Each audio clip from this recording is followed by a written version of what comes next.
I believe it's been a year since last download, literally. It feels like last month, but it's insane. I guess you've done so much in the past year. Yeah, when you're busy, time flies. Like, yeah, I honestly can't believe it. Like, it's insane. So what was it like playing like such a massive stage?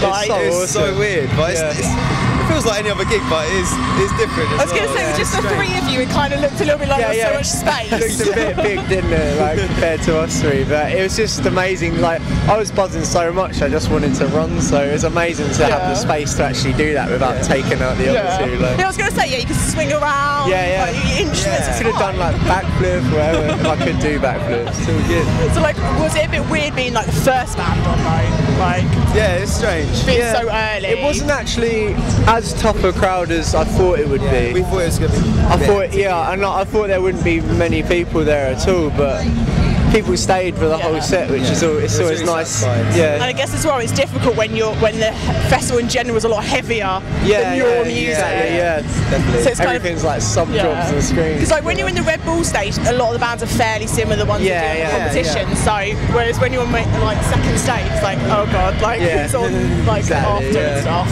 But like. Yeah, it was just really awesome, and like the crowd was really, although everyone's really tired and wasn't that energetic, the crowd was really receptive, and they gave us some nice cheers. Because it was nice enough because you had like a reasonable sized crowd as well. Yeah, exactly. Yeah. It's like they're here, it's good. We've got half the backs. We played to some people, so that's always we just really appreciate them taking the time to get up and like come and check us out. So. I guess as well, like you did like a pre-download show in London, more like on Wednesday or something. So like, did that kind of like get you back? It was like okay, tour time. Like, it was important to do that show just because you definitely forget how to do shows like if you don't play for a few weeks. And it's just silly little things, you overthink stuff. Like has it been a little while since you did shows before that, or has it just been kind of relentless? We've been quite busy. We've been quite busy the start of this year, but it's currently just balancing shows and getting the album together and things like that. I was going to say, because you're working on the debut album now, like how's it going? Like have you started properly recording?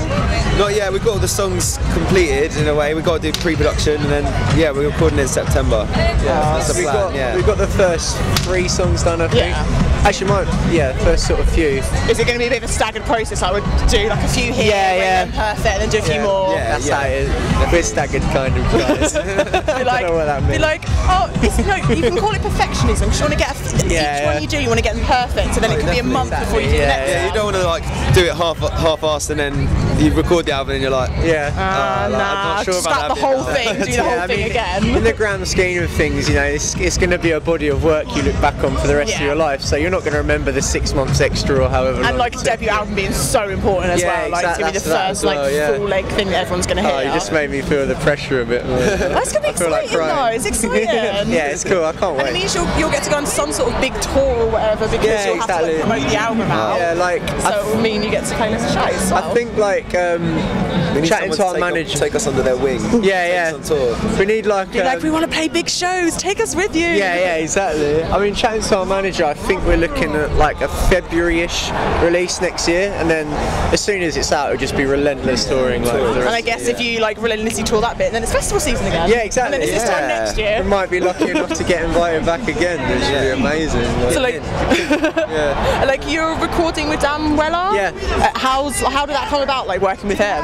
I actually met Dan years ago when I was in a band when I was a lot younger, and we were rubbish, but somehow we ended up supporting Zip. Nice. It was amazing, and like he just came up and said, he'd like to sort of work on some stuff, and then that was when the relationship started. But then we recorded the vocals to our first EP with him at like when we just got together in 2010, something like that.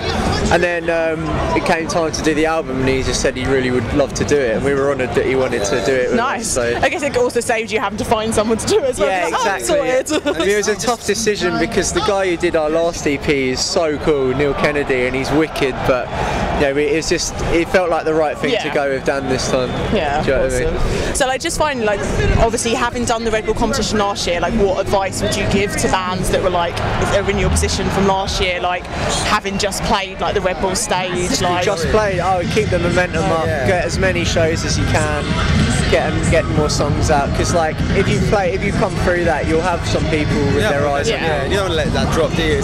Like momentum's people are very easy to lose interest Yeah, and I guess as well, like, because you have to plug the whole like competition thing so relentlessly, you don't want to just completely lose all exactly. All of that hype you've built up's going to go if you don't sort of capitalise on it. So. Do you think you had to give your friends a little bit of a rest though after last year? Like, enforcing you to vote for us so much. I don't think I've put them through that again. I know. But we literally only entered it just to put our video out and maybe get some more people. So when we got picked, we were just like, what? Like, this is insane. Yeah, and then like we knew at the time we definitely didn't have the online presence to make it to that. Yeah. Make it to the top. Was it 6 to get through, something like that? Yeah, and then there's like 10 judges. The only way we're getting through is if the judges like us, and we're really lucky that they did. Yeah, that's awesome.